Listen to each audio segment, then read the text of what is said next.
Кумановското обвинителство ќе утврдува дали премиерот Зоран Заев повикал на подкуп на гласачи во референдумската кампања.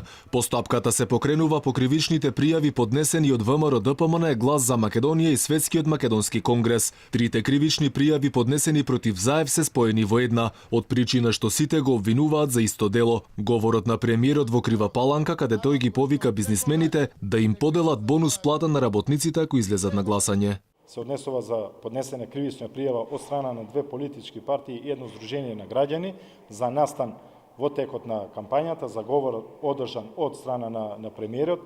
Истата пријава е поднесена до Основното јавно обвинителство Скопје, меѓутоа истата е препратена на надлежност во Основното јавно обвинителство Куманово, распределена кај надлежен обвинител и се постапува по истата.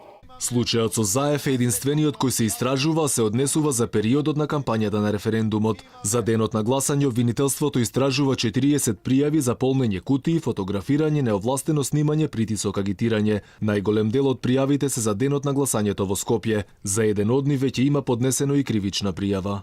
Во текот на организирањето и спроведувањето на референдумот вкупно се регистрирани 40 нарушувања поврзани со остварување на правата на глас и референдумот. Во обвинителството се уште не пристигнале кривичните пријави од ВМРО-ДПМН, вели Бајрами. Опозицијската партија синоќа најави дека ќе поднесат 200 кривични пријави и тоа против председатели, членови и заменици на избирачки одбори во Струга, Центар, Жупа, Кичево, Желино, Боговиње, Пласница и Сарај.